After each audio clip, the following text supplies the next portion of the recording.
चन्द्रमुखं नीलेन्दुरूपम् उद्भाषितं देवदिव्यं स्वरूपं पूर्णं त्वं स्वर्णं त्वं वर्णं त्वं देवं पिता माता बन्धु त्वमेव सर्वम्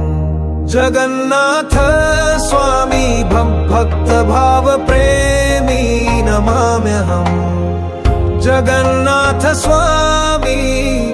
भक्तभाव प्रेमी नमाम्यहम्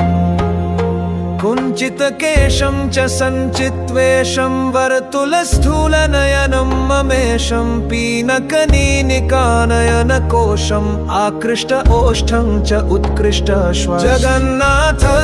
स्वामी भक्तभाव प्रेमी नमाम्यहम् जगन्नाथ स्वामी भक्तभाव प्रेमी नमाम्यहम्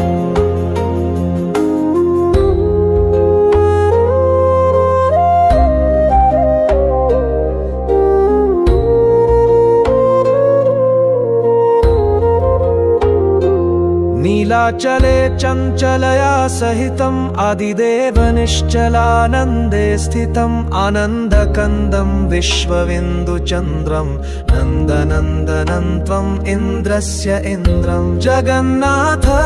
स्वामी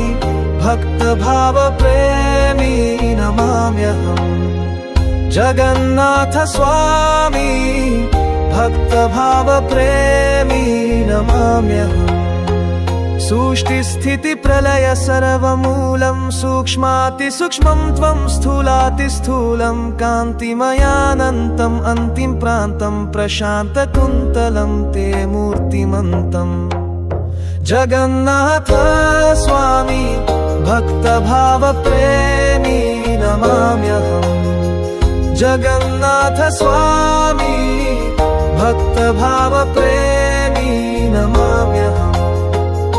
यज्ञतपवेदज्ञानततीतं भावप्रेम छन्दे सदावशित्वं शुद्धात् शुद्धं त्वं च पूर्णात् पूर्णं कृष्णमेघतुल्यम् अमूल्यवर्णम् जगन्नाथ स्वामी भक्तभाव प्रेमी नमाम्यहम्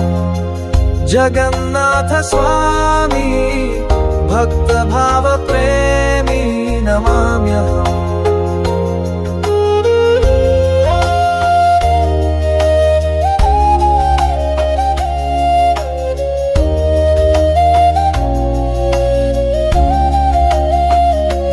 विश्वप्रकाशं सर्वक्लेशनाशं मनबुद्धिप्राणश्वास प्रश्वासं मत्स्यकूर्म नृसिंह वामनत्वं वराह राम अनन्त अस्तित्वं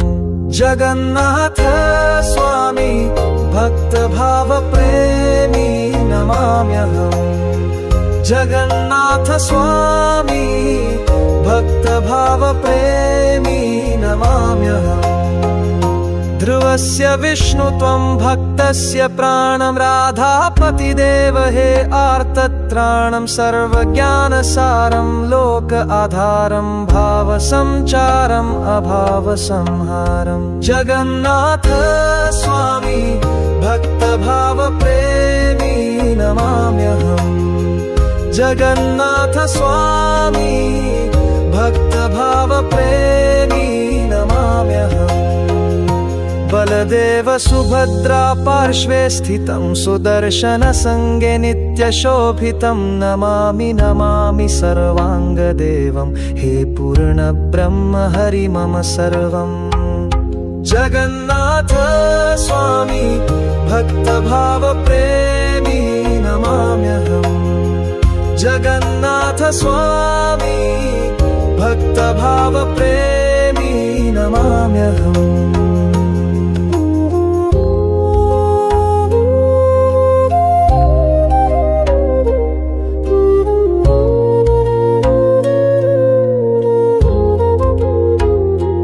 कृष्णदास हृदि भाव संचारं सदा कुरु स्वामी त किं करं तव कृपा बिंदु हि एकसारम् अन्यथा हे नाथ सर्व असारम्